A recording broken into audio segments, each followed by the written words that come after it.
Japan के सबसे वरिष्ठ चिकित्सक रात को मांसपेशियों को मजबूत करने वाले बेड टाइम फूड्स हेल्दी बुढ़ापा में आपका स्वागत है, जहां पूर्व और पश्चिम मिलकर उम्र बढ़ने को मजबूत बनाते हैं।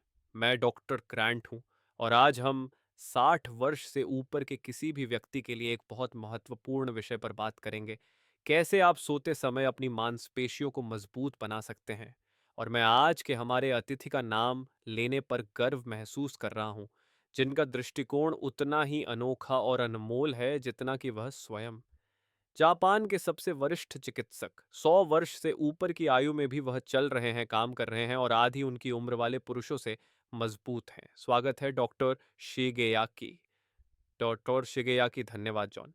ये मेरे लिए सम्मान की बात है। और मैं कहना चाहूंगा कि 60 वर्ष के बाद मांसपेशियों की ताकत बढ़ाने के लिए भारी वजन उठाना जरूरी नहीं है। असल में जरूरत है बेहतर आदतों को मजबूत करने की, खासकर रात में।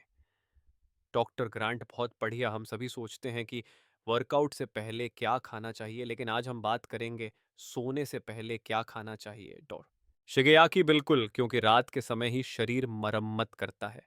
अगर आप इसे सही पोषण देंगे तो आप केवल आराम नहीं बल्कि पुनर्निर्माण भी करेंगे। चलिए शुरू करते हैं। आपकी लिस्ट में पहला फूड क्या है डॉक्टर शिगेयाकी? सिल्कन टोफू और तिल के बीज। यह सिर्फ एक खाना नहीं है बल्कि एक परंपरा है। जापान में सिल्कन टोफू अक्सर शाम को परोसा जाता है, केवल स्वाद के लिए नहीं बल्कि रात के समय शरीर को जो पोषण देता है उसके लिए। यह नरम, कोमल और गहराई से पोषक है। 60 वर्ष के बाद पाचन धीमा हो जाता है और भारी प्रोटीन बिल्कुल ठीक नहीं बैठता। लेकिन इसका सादापन आपको धोखा न दे। सिल्कन टोफू में प्लांट बेस्ड प्रोटीन की मात्रा अच्छी होती है और इसमें 9 आवश्यक अमीनो एसिड मौजूद होते हैं, जिससे यह एक पूर्ण प्रोटीन बन जाता है। मांसाहार के बिना यह दुर्लभ होता है। ये अमीनो एसिड मांसपेशियों की रात में मरम्मत के लिए आवश्यक हैं। इसमें कैल्शियम भी होता है जो मांसपेशियों को सिकुड़ने में मदद करता है, और आयरन जो मरम्मत के दौरान मांसपेशियों तक ऑक्सीजन पहुंचाता है। अब मैं इसे बढ़िया बनाता कैसे हूँ? मैं टोफू पर झटपट भुने तिल के बीज छिड़कता हूँ, केवल 1 चम्मच थोड़ी मात्रा में। ये बीज केवल बनावट के लिए नहीं बल्कि मैग्नीशियम, जिंक और सेलेनियम का अच्छा स्रोत हैं, जो तंत्रिका तंत्र को शांत करते हैं और टेस्टोस्टेरोन व वेस्ट्रोजन जैसे हार्मोनों का संतुलन बनाए रखते हैं। ये हार्मोन उम्र के साथ घटने लगते हैं, लेकिन भोजन से उन्हें कोमल समर्थन मिलता है और मांसपेशी क्षरण से सुरक्षा मिलती है। मैं कभी-कभी इसमें तामारी, ग्लूटेन फ्री सोया सॉस और कुछ पतले अदरक के स्लाइस भी मिलाता हूँ। तामारी में गहरा उमामी स्वाद होता है और अदरक गर्मी व पाचन क्षमता बढ़ाता है। मिलकर यह साधारण भोजन एक औषधीय भोजन में बदल जाता है। मैं इसे सोने से लगभग 1 घंटा पहले, जब लाइट धीमी होती है और घर शांत होता है, खाता हूँ। यह कोई भारी डिश नहीं है, बस एक छोटी कटोरी में कुछ चम्मच, लेकिन शरीर को यह पुनर्निर्माण शुरू कर दो का स्पष्ट संदेश देता है। बहुत से पश्चिमी लोग रात में खाने को गिल्टी प्लेजर मानते हैं, आइसक्रीम, चिप्स या टीवी के सामने जेब भर खाना। लेकिन आपने जो बताया है वह इसके बिल्कुल विपरीत है। कृपया बताएं। अगर आप इसे हिंदी में कहानी शैली में या और संक्षेप में चाहिए, मैं तुरंत कर दूंगा। यह जानबूझकर चयनित नाश्ता है। स्वाद का ज्यादा महत्व नहीं बल्कि पोषण पर केंद्रित। और वे संदेश जो आप दे रहे हैं, खाना आरामदायक हो सकता है बिना नुकसान पहुंचाए, इसे समझना बेहद जरूरी है। मेरे को सबसे ज्यादा यही बात अच्छी लगी कि आप टोफू को सिर्फ प्रोटीन के रूप में नहीं बल्कि रिकवरी ईंधन के रूप में देखते हैं, और फिर तिल को हार्मोन संतुलन के लिए मिलाते हैं। ये वाकई जबरदस्त है। हार्मोन जैसे कि टेस्टोस्टेरोन और एस्ट्रोजन की भूमिका मांसपेशी संरक्षण में बहुत बड़ी होती है, खासकर 60 साल के बाद। यह सिर्फ वजन उठाने या ज्यादा प्रोटीन खाने का मामला नहीं बल्कि यह है कि शरीर उस प्रोटीन को कितनी अच्छी तरह उपयोग कर पाता है।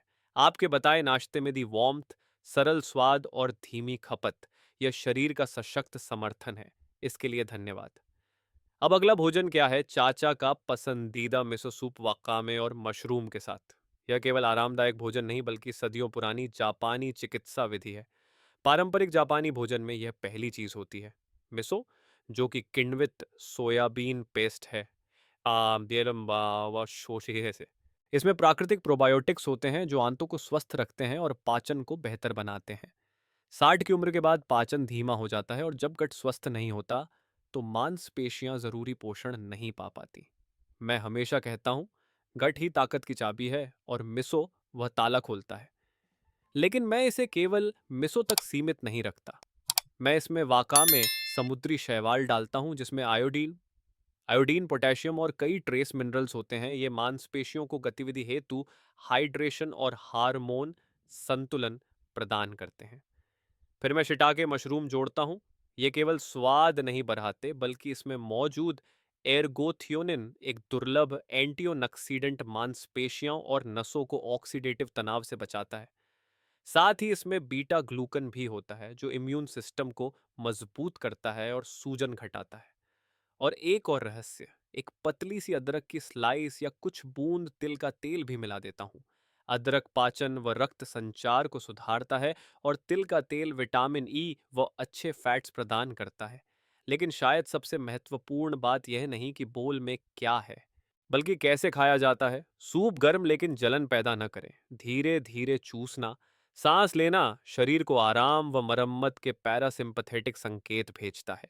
यह केवल पेट को पोषण नहीं देता, बल्कि शरीर को गहरा शांत निद्रा डीप रिकवरी प्राप्त करने के लिए तैयार करता है। मेरे लिए यह सिर्फ खाना नहीं है, यह दिवस की हलचल को बंद कर शरीर को विश्राम के माहौल में डालने का पहला कदम है। यह केवल सामग्री नहीं, यह अनुष्ठान, शांति और स्थित प्रज्ञता है। और यही असली उपचार है। अब तीसरा भोजन क्या है? खाद्य नंबर 3, सॉफ्ट बॉइल्ड अंडा और भाप में पकाया काबोचा जापानी कद्दू।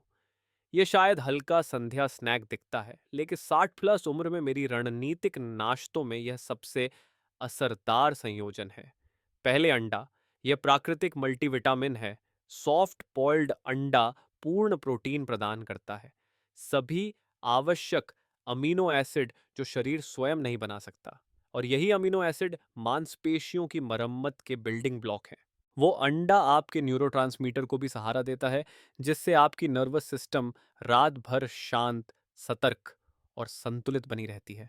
लेकिन असली ताकत तो इसकी पोषक तत्वों की घुस्तता न्यूट्रिशनल डेंसिटी में है।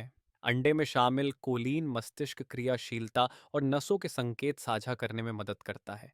इसमें होता है B12, जो ऊर्जा उत्पादन को बनाए रखने और उम्र के साथ होने वाले मांसपेशी क्षरण से लड़ने में अहम है। और इसे पचाना आसान होता है, जो कि शाम के समय आपके धीमे पाचन में बहुत ज़रूरी है। अंडे को जापानी कद्दू काबोचा के साथ जोड़ना एक गहरा संयोजन है, जिसे ज़्यादातर लोग अनदेखा कर देते हैं। काबोचा प्राकृतिक रूप से मीठा होता है, लेकिन इसका ग्लाइसेमिक इंडेक्स GI कम होता है। इसका मतलब है यह रात भर ब्लड शुगर को स्थिर रखता है, न कि उसमें उछाल और गिरावट लाता है। और स्थिर ब्लड शुगर मांसपेशियों को संरक्षित करने के लिए बहुपयोगी लेकिन अनदेखा कारक है। जब आपका ब्लड शुगर गिरता है, तब शरीर में कॉर्टिसोल नामक तनाव हार्मोन बढ़ता है, जो मांसपेशियों को नुकसान पहुंचाता है। यह संयोजन उस प्रभाव को रोकने में मदद करता है। काबोचा में होता है बीटा कैरोटीन, जो विटामिन ए में बदलता है। यह कोशिका पुनर्निर्माण और प्रतिरक्षा प्रणाली को मजबूत बनाए रखने में मदद करता है। यह पोटेशियम और मैग्नीशियम से भी भरपूर होता है। ये खनिज हाइड्रेशन, मांसपेशी संकुचन और रात में होने वाली ऐंठन की समस्या को कम करते हैं। मैं काबोचा का एक छोटा टुकड़ा हल्के स्टीम करता हूँ जब तक वह कोमल न हो जाए, और इसे सॉफ्ट बॉइल्ड अंडे के साथ परोसता हूँ। नमक की ज़रूरत नहीं होती। स्वाद स्वाभाविक और सुखद होता है। मैं इसे सोने से लगभग 90 मिनट पहले खाता हूँ। यह गर्म, शांत और अंदर तक स्थिरता प्रदान करता है। यह डिश मेरी एक मूल सिद्धांत को दर्शाती है: छोटा परिमाण, बड़ा उद्देश्य। मकसद भरा हुआ महसूस नहीं करना, बल्कि पोषित महसूस करना होता है। जब आप गुणवत्तापूर्ण प्रोटीन को लो ग्लाइसेमिक मिनरल प्रधान सब्जी के साथ मिलाते हैं, तो यह आपकी मांसपेशियों को पुनर्निर्माण के उपकरण और यह काम करने के लिए शांति दोनों प्रदान करता है। यह संयोजन सचमुच सोच समझकर तैयार किया गया है। कई लोग ये समझ नहीं सकते कि रात के समय ब्लड शुगर और कोर्टिसोल का मांसपेशियों पर क्या असर होता है। अब जब आपने जाना, ये सच में एक जानदार अलार्म है। और मुझे पसंद है कि आप सब कुछ असली भोजन से संतुलित कर रहे हैं, ना कि सप्लीमेंट या पाउडर से। एक अंडा और थोड़ी सी काबोचा, सरल, लेकिन इसके पीछे की विज्ञान शक्ति वही असली खजाना है। डॉक्टर ग्रांट, अब आगे क्या है डॉक्टर शिगेयाकी? अगला आया है दिन का सबसे अच्छा अंत। मैंने हमेशा यही कहा है, हंसते हुए गर्म मक्का की चाय बार्ली टी में कोलेजन पाउडर मिलाकर। ये आखिरी चीज भोजन नहीं, बल्कि एक अनुष्ठान है। और जापान में रात के समय का अनुष्ठान बहुत मायने रखता है। बार्ली टी, जिसे जापानी में मुगिचा कहा जाता है, हर घर में पसंद की जाती है। यह बिना कैफीन बेहद हाइड्रेटिंग और पॉलीफेनोल से भरपूर होती है, जो ऑक्सीडेटिव तनाव को कम करती हैं और कोशिकाओं की मरम्मत में मदद करती हैं। बुजुर्गों के लिए यह बहुत ज़रूरी है, क्योंकि नींद सिर्फ विश्राम नहीं, तब मांसपेशियां मजबूत होती हैं, तंत्रिका तंत्र संतुलित होता है। बार्ली टी पाचन को बढ़ावा देती है, जो 60 के बाद कमजोर हो जाता है। रात में हल्की चाय पीने से धीमी पेरिस्टोलिसिस आंत की हल्की गति शुरू होती है, जिससे रात भर अच्छी रिकवरी होती है। यह मेलाटोनिन प्रिकर्सर्स और ट्रिप्टोफैन भी प्रदान करती है, जो नींद के चक्र को बिना झटके के संतुलित बनाते हैं। अब मैं इसमें क्या जोड़ता हूँ, एक छोटी स्कूप कोलेंजन पाउडर, मरीन सोर्स की। यह सिर्फ त्वचा के लिए नहीं है, कोलेजन शरीर में मुख्य संरचनात्मक प्रोटीन है। उम्र बढ़ने पर इसकी कमी हो जाती है, जो जोड़ों, टेंडन्स, लिगमेंट्स और मांसपेशियों की मजबूती पर असर डालती है। मरीन कोलेजन आसानी से पचता है और तेज अवशोषण होता है। गर्म लिक्विड में लेने से यह त्वचा, जोड़ों व मांसपेशियों तक सीधे पहुंचता है। एक स्कूप एक मग में गर्म मक्का की चाय के साथ hydration plus anti inflammation plus मरम्मत के लिए कच्चा माल। मैं इसे धीरे धीरे पीता हूँ, अक्सर मोमबत्ती की रोशनी या खुले खिड़की के पास। शांत वातावरण भी उसी उपचार का हिस्सा है। यह संदेश मैं इस भोजन के साथ देना चाहता हूँ। रात को दबाकर सोना नहीं, बल्कि शरीर को प्राकृतिक, कोमल और लगातार मरम्मत के लिए तैयार करना है। यह सरल चाय सही कोलेजन के साथ शरीर को बताती है, अब आप सुरक्षित हैं, अब मरम्मत की बारी है। ये वाकई एक सुंदर तरीका है रिकवरी की बात करने का। हम अक्सर सोचते हैं कि स्वास्थ्य बड़ा तेज और जोर जोर से होता है, वर्कआउट, सप्लीमेंट, रूटीन। लेकिन आपने आज दिखाया कि ताकत, खासकर 60 के बाद, शांत क्षणों में बनाई जाती है।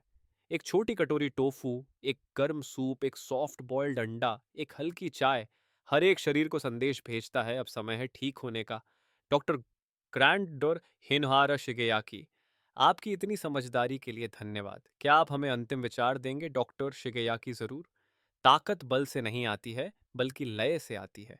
अपने शरीर को कोमलता से खिलाएं, गहराई से सोएं और प्रक्रिया पर भरोसा रखें।